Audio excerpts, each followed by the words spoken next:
Hello everyone, कैसे हो आप लोग। उम्मीद करते हैं बहुत अच्छा होगे। और आज का वीडियो में हम बात करने वाले हैं कि नया स्कीम जो आया हुआ है अभी आईसीआई द्वारा, नया सिलेबस जो आया हुआ है अभी, उसके रिलेटेड सीए फाउंडेशन का फुल डिटेल में बात करेंगे कि सीए फाउंडेशन के लिए क्या क्या एलिजिबिलिटी चाहिए, क्या फ़ीस लगता है, कितना खर्च पड़ता है, कब हम लोग उसका एग्ज़ाम दे सकते हैं, साल में कितना एग्ज़ाम होता है, पूरा डिटेल में बात करेंगे।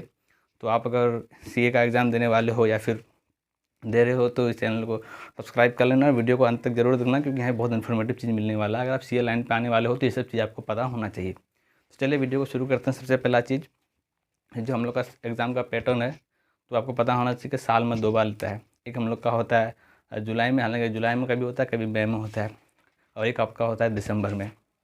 तो यानी 2 पैटर्न में होता है, एक जुलाई में होता है और एक दिसंबर में होता है। दूसरी बात करें कि इसका एलिजिबिलिटी क्या है, तो इसका एलिजिबिलिटी ये है कि आपको कम से कम 12 पास होना चाहिए, तभी आप सीए फाउंडेशन का एग्ज़ाम में बैठ सकते हो। बात रही रजिस्ट्रेशन की, तो रजिस्ट्रेशन के लिए आप 10th पास, 10th के बाद 10th का ऐसे भी आपका एग्ज़ाम होता है, उसके बाद आप रजिस्ट्रेशन कर सकते हो। लेकिन एग्ज़ाम जो आपको देना होगा वो 12th करने के बाद, यानी एग्जामिनेशन फॉर्म जो भरना होता है उसमें 12th का मार्कशीट चाहिए। तो आप 2 साल पहले यानी 12th से पहले, मैट्रिक के बाद ही आप रजिस्ट्रेशन कर सकते हो, लेकिन एग्ज़ाम में बैठ सकते हो 12th के बाद। तो 12th का मार्कशीट आपका हर हाल में होना चाहिए एग्ज़ाम फॉर्म में, एग्ज़ाम में बैठने के लिए। अब बात करते हैं कि इसका रजिस्ट्रेशन फ़ी कितना है। तो रजिस्ट्रेशन फ़ी इसका आपको लग जाएगा 9200।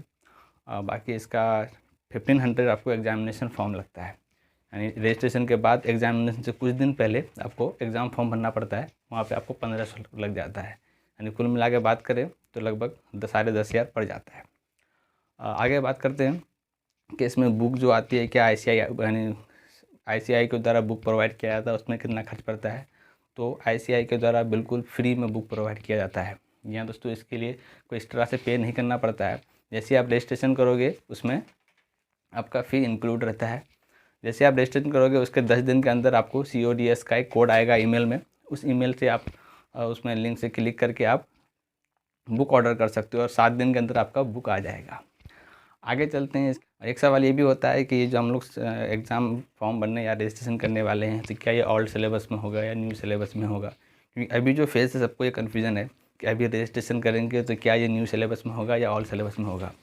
तो अब से जो भी रजिस्ट्रेशन करेगा, यानी इस वीडियो देखने के बाद आप अगर रजिस्ट्रेशन करते हो तो आपको ओल्ड का टेंशन नहीं लेना है, क्योंकि ओल्ड वाला सिस्टम सब कुछ ख़त्म हो गया है।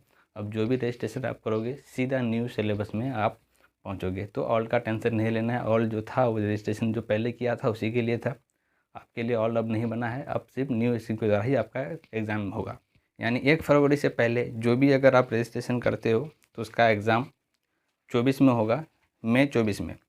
और 1 फरवरी के बाद आप कोई भी अगर एग्जामिनेशन फॉर्म भरते हो तो आपका एग्ज़ाम होगा दिसंबर 24 में। यानी कि अभी भरो या फिर अगर फरवरी के 1 फरवरी के बाद भरो तो आपका पढ़ना है 2024 में ही, और 2024 में आपका न्यू सिलेबस आ जाएगा। अब बात करें इसका पासिंग क्राइटेरिया क्या है, तो पासिंग क्राइटेरिया की बात करें तो वही 40% है। यानी हर सब्जेक्ट में, यानी चारों पेपर में, paper number 1 accounts, paper number 2 law, paper number 3 maths, paper number 4 economics, सब में आपको 40% मार्क्स लाना ज़रूरी है। बात करें एग्रीगेट 50% चाहिए। यानी टोटल मिला के एग्रीगेट आपको 400 मार्क्स में से 200 मार्क्स लाना है, और एक एक में कम से कम 40 मार्क्स लाना है।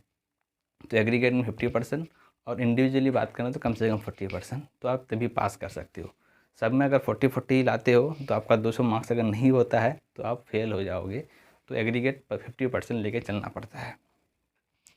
अब बात करें वैलिडिटी कितना रहता है रजिस्ट्रेशन का, तो वैलिडिटी बात करें 4 साल। एक बार आप रजिस्ट्रेशन कर लेते हो तो आप 4 साल तक एग्ज़ाम दे सकते हो। 4 साल बोले तो यानी 8 अटैम्प्ट, क्योंकि एक साल में 2 अटैम्प्ट होता है, एक जून में और एक दिसंबर में। तो यानी 4 दूना 8 अटैम्प्ट तक आप एग्ज़ाम दे सकते हो।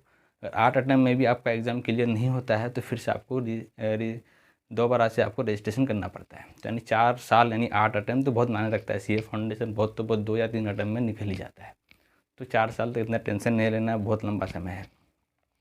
तो आई होप कि सारी इन्फॉर्मेशन आपको दे दी हैं जो भी इसके रिलेटेड, फाउंडेशन रिलेटेड था, रजिस्ट्रेशन से लेकर या फिर मतलब उसका फ़ी से रिलेटेड।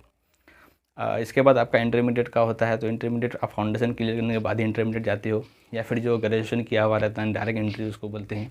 तो जो ग्रेजुएशन करके डायरेक्ट एंट्री से जाता है इंटरमीडिएट में, तो इसके लिए फाउंडेशन ज़रूरी नहीं है। अब ग्रेजुएशन किए हो तो आप डायरेक्ट एंट्री से भी इंटरमीडिएट कर सकते हो, तो फाउंडेशन आपको देने का ज़रूरत नहीं है। अब बात करेंगे अगर मई का एग्ज़ाम है तो उसके लिए कब एग्ज़ाम फॉर्म आता है, और दिसंबर का एग्ज़ाम है तो उसके लिए कब एग्ज़ाम फॉर्म आता है।